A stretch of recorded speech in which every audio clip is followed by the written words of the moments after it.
Welcome to another installment of T3 Crime Stoppers. Freeze! When was the last time we did a T3 Crime Stopper episode? We were doing a bunch for a while. I think the last one we did was about that lady that drugged those guys and stole those watches and put them up her lady parts. That's an actual story that we covered here. If you haven't seen that episode, I'll leave a link in the description below and I'll put it in that corner. Anyway, you know, on this channel, I kind of pride myself into not ever really talking about other YouTubers. I know people love like the salacious, juicy details. One of the number one questions I get during my live streams is like, ooh, how do you feel about so-and-so? Oh, what's your opinion on so-and-so? And the truth is, pretty much every other watch YouTuber that I've had the pleasure of meeting, they've all been very, very nice, okay? And I don't know all of them, but for instance, like Jody from Just One More Watch, I consider him a friend. He's a great guy. Teddy, he's a great guy. I consider him a buddy of mine.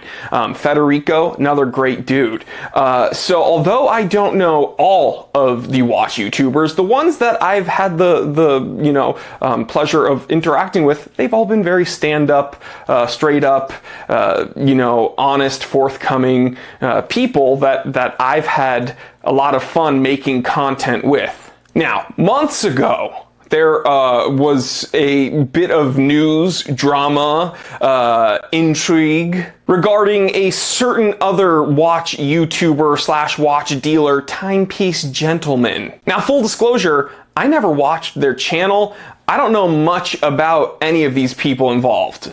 But back then, I didn't want to comment on what was going on because, again, I didn't really know fully what was going on, and a ton of other YouTube channels were talking about it, so I didn't really want to jump on the bandwagon. However, the New York Times came out with a story on the 9th, which was yesterday, actually. And everyone has been blowing up my inbox asking me to cover this. So here's the thing. So I'm kind of breaking one of my own rules technically by talking about another YouTuber. However, this is kind of crossed over from being just mere YouTube drama into now being like a legit potential crime. So I'm just going to read to you the blurb about, the beginning of this New York Times article. Why was that so hard for me to say? The blurb, the beginning, I'm talking about the title. I'm going to read to you the title of this New York Times. Oh my God. Oh yeah. Oh yeah. But first we got to tell the time. It is 1:02 p.m. Let's get down to business. Timepiece Gentleman swindled customers out of $3 million. US says. Anthony Ferrer, 35. Okay, this is actually one of the most mind-blowing parts about this story. I had no idea this guy was 35 years old because I'm 34. And yes, I'm balding, whatever, but I feel like he looks older than me. That's like the only thing I really want to focus on here. How the heck is he 35? I'm to believe he's only a year older. Come on, I look much younger. My skin is more supple.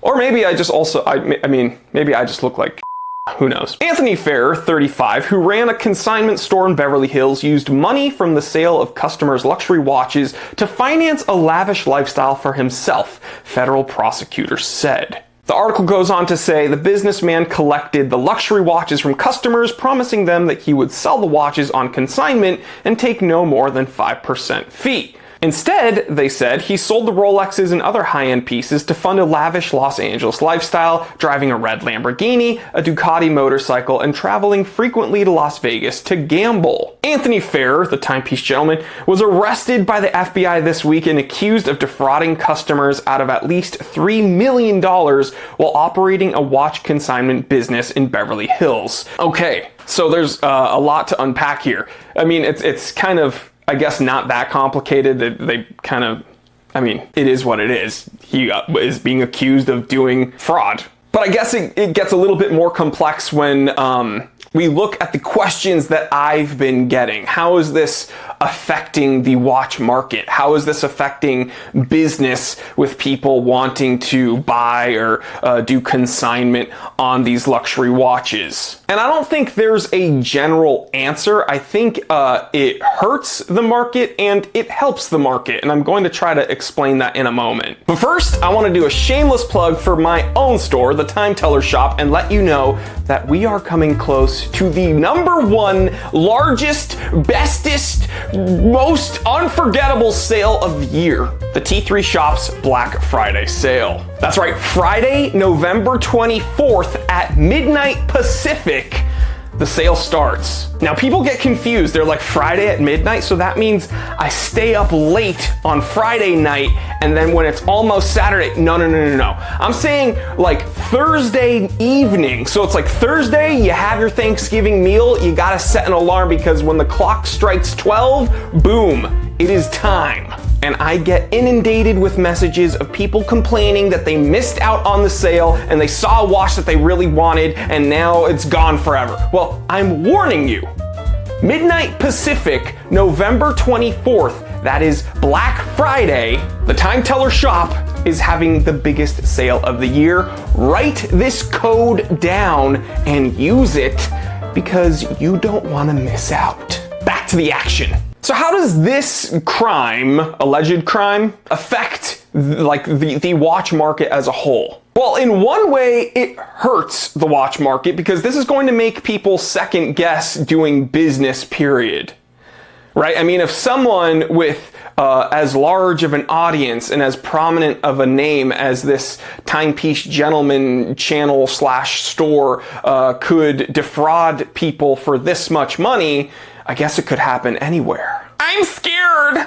And the truth is, you should be very careful who you do business with, period. Like, I'm not just talking about like in the watch world. I'm saying if you're doing like consignment on a vehicle or like another rare antique item, you're putting it in a consignment shop or a specialty store or whatever, you should be doing like your prudent research, your due diligence on who you're doing business with, and just be very careful where you put your luxury items, your expensive items, or your money. And you know, the buck really does stop with you. You need to be the one doing most of the research. I mean, all of the research really, right? And even when we're talking about just buying watches, like forget consignment for a moment. I always harp on this channel on and on about how you buy the seller, not the product. Same with doing consignment, or same with like doing any type of business. You buy the person first, and then the business or product second. So in one way, yes, it hurts the watch world because maybe some people are going to be much more apprehensive when it comes to doing any business. But in another way, it helps the watch world because this highlights just how easy like this happens. And it can happen, I guess, anywhere.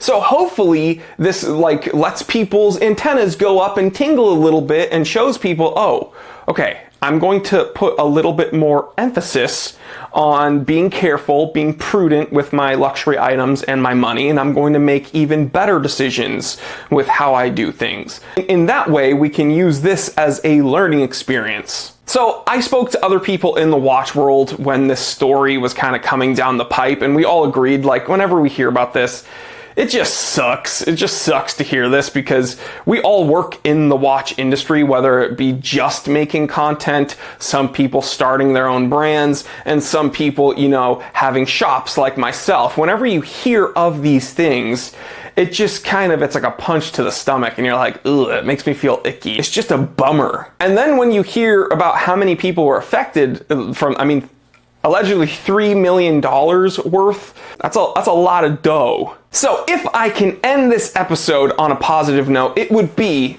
that, you know, you have most of the power here. You choose where you are going to do business. You choose where you are going to put your money, where you are going to put your luxury goods. And at the end of the day, hopefully, if you've done your research and you really pay attention and you ask as many questions as possible to the person you're doing business with, you will not be taken for a ride. And what do I always say?